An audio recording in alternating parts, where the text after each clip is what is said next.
Morning dear students. ठीक है, कैसे हैं आप सभी? स्वस्थ हैं, अच्छे हैं? ठीक है, तो कल हमने क्या पढ़ा था? हमने साउथ इंडिया की जो माउंटेन्स हैं उनके बारे में पढ़ा था। क्या पढ़ चुके हैं आप? अरावली रेंजेस पढ़ चुके हैं। ठीक है, उसके बाद हमने क्या पढ़ा था? विंध्याचल रेंजेस पढ़ा था। Then after we study about the Satpura ranges. ठीक है, फिर उसके बाद हमने वेस्टर्न घाट पढ़ा था, ईस्टर्न घाट पढ़ा था। इनकी हाईएस्ट पीक के बारे में हमने स्टडी किया था। ठीक है, now we talk about the plateau of India. ठीक है, प्लेट्यूज ऑफ इंडिया, भारत के पठारों के बारे में आज हम अध्ययन करने जा रहे हैं। भारत में कौन कौन से पठार हैं, उनकी क्या क्या विशेषताएं हैं, और सबसे पहली बात कि पठार होते क्या हैं। ठीक है, इसके बारे में आज हम यहाँ पर स्टडी करेंगे। What do you mean bye A plateau? Plateau क्या होता है? तो प्लेट्यू होता है एक जो टेबल लैंड होती है उसे हम क्या कहते हैं? प्लेट्यू बोलते हैं। ठीक है, आपने टेबल देखी है, टेबल का स्ट्रक्चर कैसा होता है? ऐसे करके ऐसे स्ट्रक्चर होता है। ठीक है, इसी तरीके के जो हाईलैंड्स होते हैं, ठीक है, जिनके स्ट्रक्चर जो है वो टेबल लाइक होता है, उनको हम क्या बोलते हैं? प्लेट्यूज बोलते हैं। जिनका मेजनुमा आकृति होती है उसे क्या कहा जाता है? प्लेट्यूज कहा जाता है। After that we will study about the types of plateau. ठीक है, प्लेट्यू के हम टाइप्स का जब स्टडी करेंगे, then first one is our inner mountain plateau. ठीक है, then after we study about the second type of plateau. These are the volcanic plateau, and after that we study about the dissected plateau. ठीक है, फिर उसके बाद individual जो भारत के पठार हैं उनके बारे में हम यहाँ पर स्टडी करेंगे। Is it clear to you कि आज का हमारा टॉपिक क्या है? प्लेट्यू है। तो देखिए, हम शुरुआत करते हैं बच्चे इस चीज की। Plateau of India. Plateau of India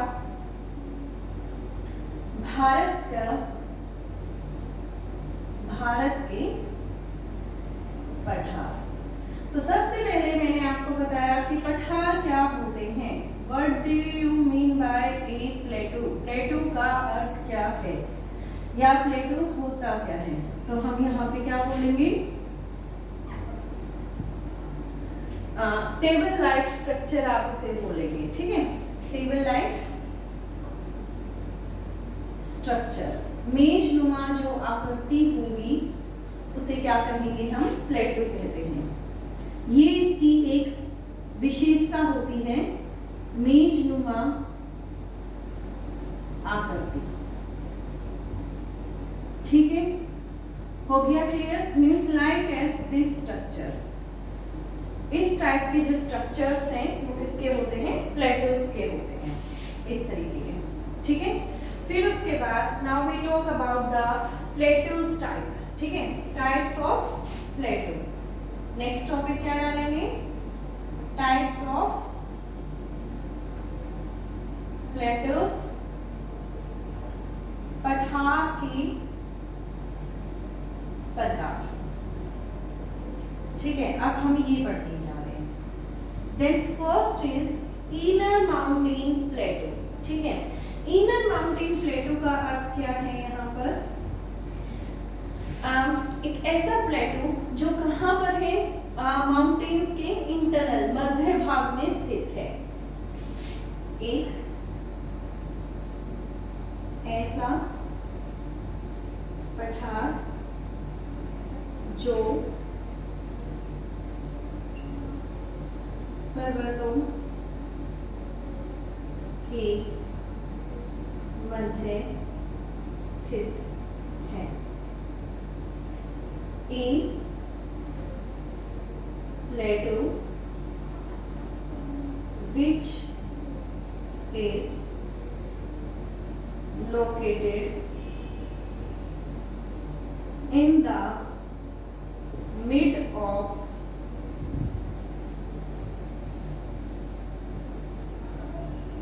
mountains. ठीक है, क्लियर है आपको इतना?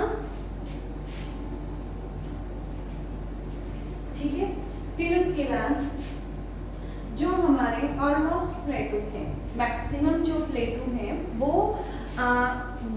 इनर माउंटेन टाइप के ही होते हैं, ठीक है।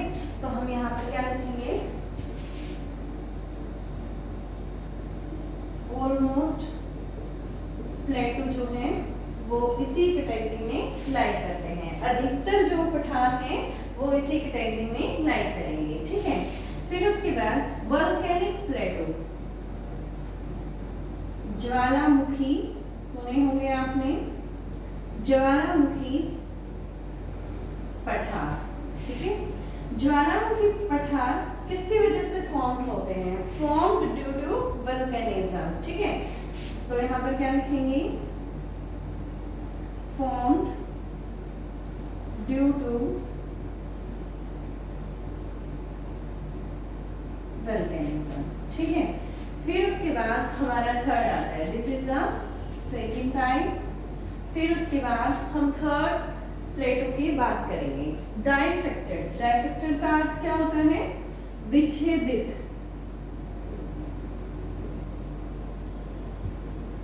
विच्छेदित पठार, ठीक है। ये विच्छेदित, डाइसेक्ट मतलब कहीं ना कहीं से टूटा हुआ है, ठीक है।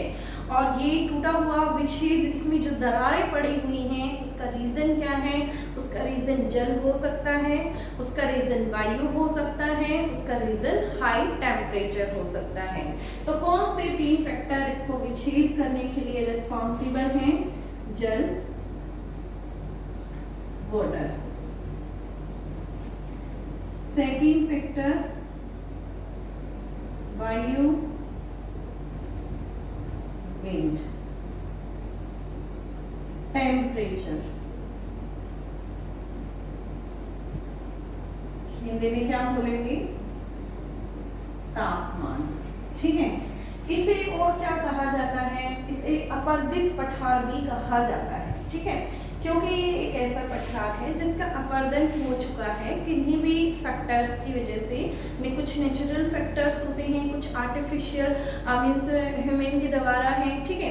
तो बहुत सारे कारक होते हैं जिसकी वजह से इसका विच्छेद, इसमें जो दरारें हैं वो पड़ गई हैं, इसीलिए इसे का नाम जो है वो क्या दिया गया है, डाइसेक्टेड प्लेटो दिया गया है, ठीक है। क्लियर हो गया बच्चे इतना आपको, ठीक है। फिर उसके बाद हम यहाँ पर अब इंडिया के जो प्लेटोज हैं 1 बाय 1 उनकी हम यहाँ पर स्टडी करेंगे। आप इसे नोट डाउन करें एक बार।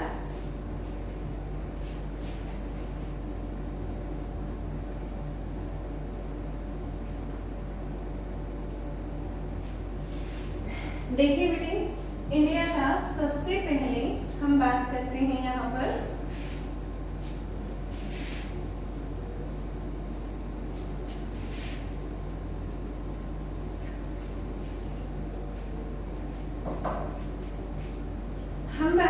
यहाँ पर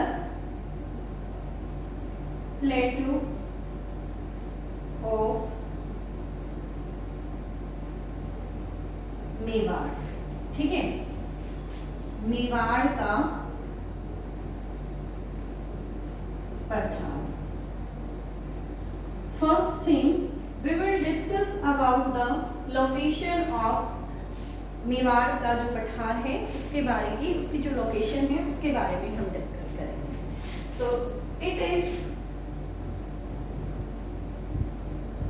लोकेटेड इन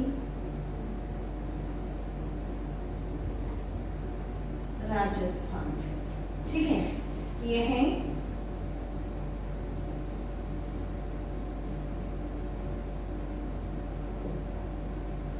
राजस्थान में स्थित है। सेकंड पॉइंट की हम यहाँ पर बात करेंगे, ये जो एरिया है ये किस चीज के लिए फेमस है, इट्स फेमस फॉर मिनरल्स, ठीक है। किसके लिए फेमस है, मिनरल्स के लिए। तो लिखिए it is famous for minerals. ये है खनिजों के लिए प्रसिद्ध है। देखिए बेटा मैं बायलिंगुअल करवा रही हूँ, कोई बच्चा हिंदी मीडियम है तो वो हिंदी में कर सकता है, जो बच्चा इंग्लिश मीडियम है वो इंग्लिश में कर सकता है, ठीक है। यह मिनरल्स के लिए फेमस है। दूसरी बात, जो इसकी लोकेशन है इसके बिल्कुल वेस्ट में, ठीक है, क्या है, अरावली माउंटेन है, ठीक है। तो हम यहाँ पर क्या लिखेंगे, Aravali mountain located in the west direction of Mewar Plateau, ठीक है। अरावली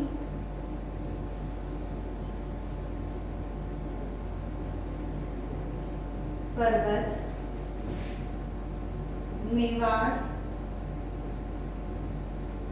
मेवाड़ पठार के पश्चिम में स्थित है, पश्चिम दिशा में स्थित है, ठीक है। फिर उसके बाद हम बात करते हैं, ये जो रीजन है, ये रीजन किसका है, या हम ये कहेंगे कि यहाँ पर कौन सी रिवर का फ्लो है, ठीक है। तो कौन सी रिवर है, Banas river, flow of Banas river, ठीक है। बनास नदी जो है वो यहाँ से बहती है, ठीक है। ये हो गया आपका किसका, मेवाड़ के प्लेटो के बारे में। लोकेशन जो है वो मैं आपको सारे मीन्स जब प्लेटो करवा दूंगी तो लास्ट में एक मैप को ड्रॉ करके और आपको इसके बारे में बता दूंगी, ठीक है। तो आप नोट डाउन करें आपसे।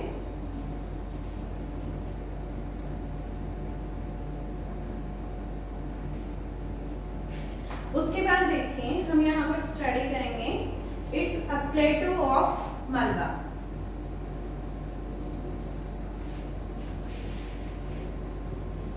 या हम क्या कह सकते हैं, मालवा प्लेटू, ठीक है। इसके बारे में हम देखते हैं, मालवा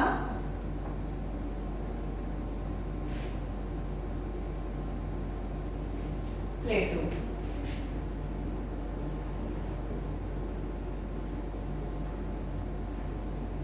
मालवा का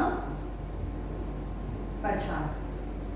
As usual, first we talk about the location of Malwa's plateau, where it's lie, ठीक है, in which state it's lie। तो it's in Rajasthan plus MP, MP का मतलब मध्य प्रदेश स्टेट, ठीक है। नेक्स्ट पॉइंट जो है वो हम इसके बारे में बात करेंगे, बेसाल्ट रॉक्स जो हैं, बेसाल्ट रॉक्स यहाँ पर मिलती हैं, बेसाल्ट चट्टान, ठीक है। और बेसाल्ट रॉक्स यदि यहाँ पर हैं तो क्या मिलेगी, यहाँ पर ब्लैक सॉइल। और ब्लैक सॉइल में किसकी खेती की जाती है, एग्रीकल्चर किसका होता है, cotton, it goods for cotton, ठीक है। कॉटन के लिए क्या है, ब्लैक सॉइल, काली मृदा अच्छी होती है, काली मृदा, ठीक है। फिर उसके बाद हम बात करते हैं यहाँ पर कौन सी रिवर का फ्लो है, ठीक है। तो कौन सी रिवर का फ्लो है यहाँ पर, यहाँ जो है वो चंबल रिवर का फ्लो है, ठीक है। रीजन ऑफ चंबल रिवर, या आप कह सकते हैं फ्लो ऑफ चंबल रिवर, ठीक है। और जो चंबल रिवर है वो क्या बनाती है, देखिए रिवर है तो अपर्दन करती है, ठीक है। और जो ये अपर्दन है वो किस तरीके का करती है, गुल्ली इरोजन करती है, गुल्ली इरोजन, ठीक है। गुल्ली इरोजन को हिंदी में क्या बोलते हैं? नालीदार अपर्दन, ठीक है बेटा। इस अपर्दन का मतलब क्या होता है? अपर्दन का मतलब तो कटाव होता है, ठीक है। भूमि के किसी पार्ट का कटाव जो होता है उसे इरोजन कहा जाता है। गुल्ली इरोजन का मतलब क्या है? नालीदार अपर्दन का मतलब क्या होता है? जो बड़े बड़े माउंटेन्स होते हैं, बड़े बड़े पर्वत होते हैं, हिल्स होती हैं, पहाड़ियां होती हैं, जब नदी उनके काफी बड़े क्षेत्र को काट देती है तो उसे क्या कहा जाता है? गुल्ली इरोजन, नालीदार अपर्दन कहा जाता है, ठीक है। फिर उसके बाद नेक्स्ट पार्ट क्या आता है कि बीहड़ किसे कहा जाता है, ठीक है। What do you mean by beehad? बीहड़ का अर्थ क्या है?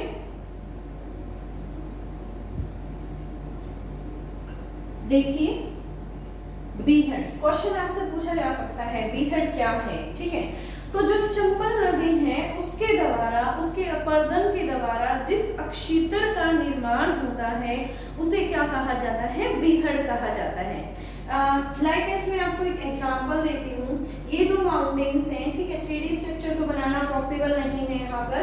तो देखिए ये दो माउंटेन्स हैं, इनके बीच का जो अक्षेत्र है वो एक नदी ने कट कर दिया है, ठीक है।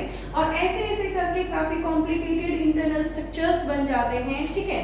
और जिनमें जो है वो छुपना काफी इजी हो जाता है, ठीक है। ये उनके लिए होते हैं। मैक्सिमम जो एमपी वगैरह का एरिया है वहां पर मीन्स ये किसके द्वारा यूज किए जाते हैं? जो डाकू वगैरह, डाकू अपने आप को हाइड करने के लिए जो बीहड़ जैसी जगह होती हैं वहां पर अपने आप को हाइड कर लेते हैं, अपने आप को सुरक्षित, अपने आप को बचा लेते हैं, ठीक है।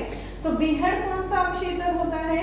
बीहड़ होता है बेटा एक ऐसा क्षेत्र जो चंबल नदी द्वारा अपर्दित है, ठीक है। तो क्या लिखेंगे?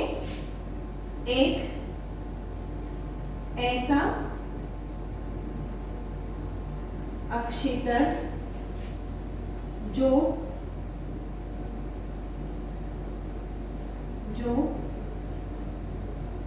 चंबल नदी की नालीदार अपर्दन से बना हुआ है, ठीक है। हो गया क्लियर आपको इतना? तो आप इसे नोट डाउन करें, फिर उसके बाद हम नेक्स्ट पार्ट करेंगे।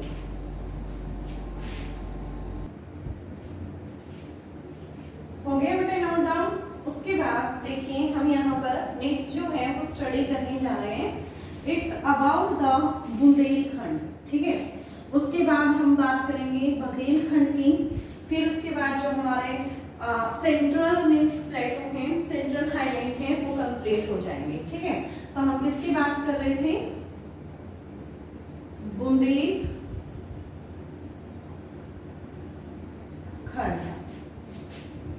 ठीक है। बुंदेलखंड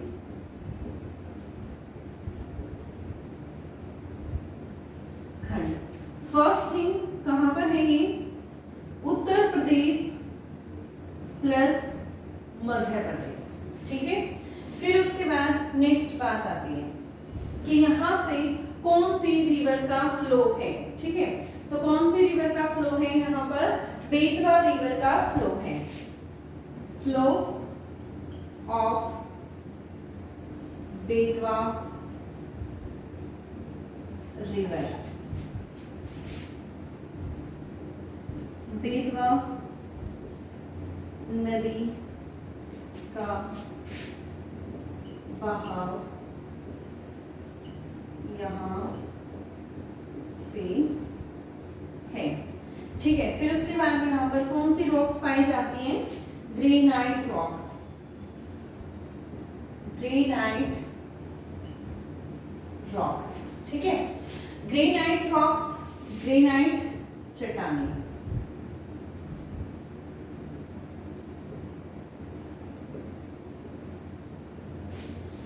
उसके बाद ग्रेनाइट जो रॉक्स होती हैं वो किसके लिए फेमस होती हैं? किसका सोर्स होती हैं? ग्रेनाइट जो रॉक्स हैं वो सोर्स होती हैं किसका? रेड सोइल का, सोर्स ऑफ रेड सॉइल, ठीक है, लाल मृदा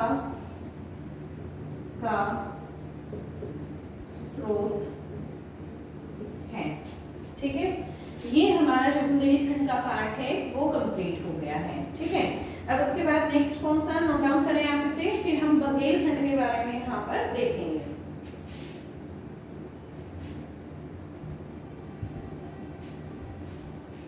हो गया?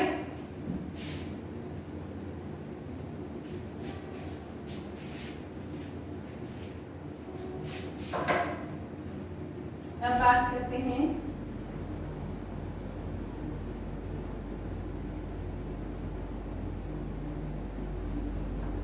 बघेलखंड, ठीक है। बघेलखंड की जब मैं बात करती हूं, Baghelkhand, first it's located to the east of Bundelkhand, ठीक है। जो बघेलखंड है वो बुंदेलखंड की पूर्वी दिशा में स्थित है, तो क्या लिखेंगे, यह बुंदेलखंड की पूर्वी दिशा में स्थित है।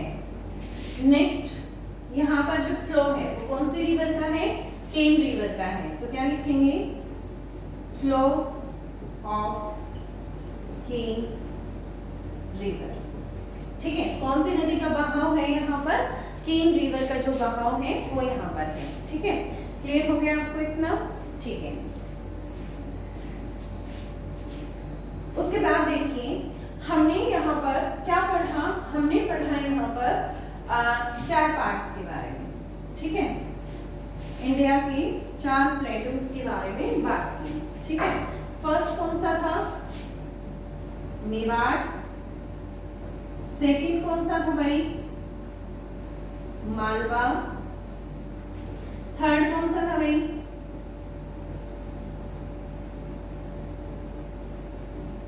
Bundelkhand. Next one is Baghelkhand, ठीक है। इन्हीं पार्ट को क्या बोला जाता है बताइए, ये जो है वो हमारे सेंट्रल हाईलैंड कहे जाते हैं, ठीक है। अब मैं इंडिया के मैप के थ्रू एक रफली आइडिया दे देती हूँ आपको।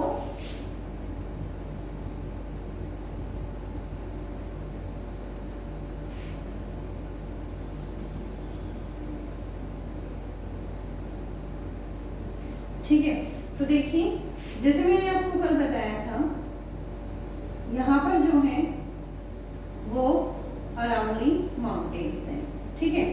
तो यहाँ पर जो ये फर्स्ट पार्ट है, यहाँ से मैं राइट डाउन कर देती हूँ, फर्स्ट, सेकंड, थर्ड और फोर्थ, ठीक है। First, second, third, fourth 4 part बना दी मैंने आपको। तो first is Mewar प्लेटू, second is Malwa प्लेटू, after that Bundelkhand, after that Baghelkhand, ठीक है। I think it's now clear to you. Then after we study yesterday about the Vindhyachal ranges. Now from here you can see Vindhyachal ranges. Then after हमने क्या किया था यहाँ पर, याद कीजिए, सतपुड़ा रेंजेस 3 पार्ट्स में हमने डिवाइड किया था। उसके बाद मैं यहाँ पर आपको क्लियर करना चाहती हूँ दक्कन प्लेटू की जो लोकेशन है, ठीक है। 5, 6, 7, ठीक है। दक्कन का जो पठार है वो 5, 6, 7, ठीक है। तीन पार्ट में इसको डिवाइड किया गया है। तो आप इसे ड्रॉ करें।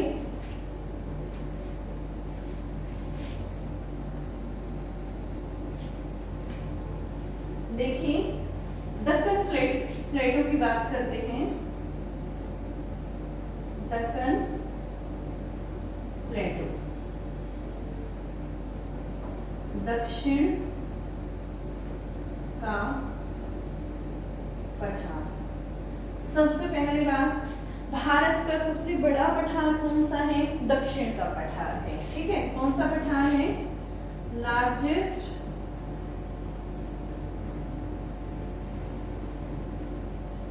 प्लेट्यू ऑफ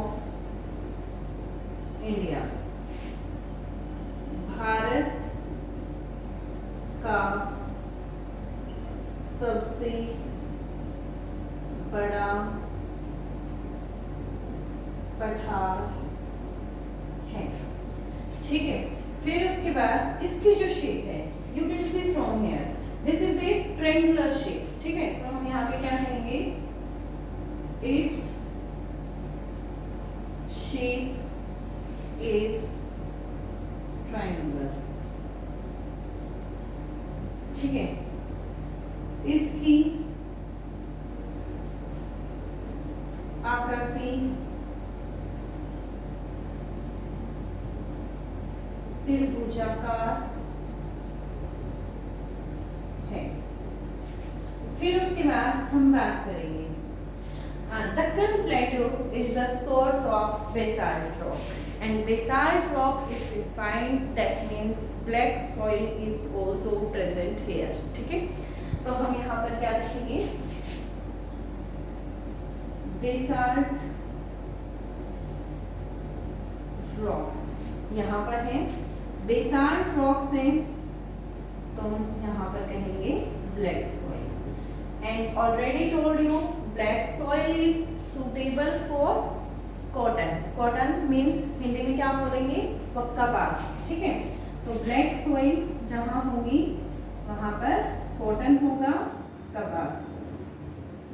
ठीक है, फिर उसके बाद हम इसकी जो शेप की बात करते हैं। इसकी आकृति हमने बता दी ट्रायंगुलर है, लेकिन ये जो है दक्कन ट्रैप हमारा जो दक्कन प्लेटो है, उसकी जो आकृति है वो कैसी है? सीढ़ी नुमा है। स्टीयर्स मींस स्टीयर्स शेप है इसकी। ठीक है, तो क्या लिखेंगे?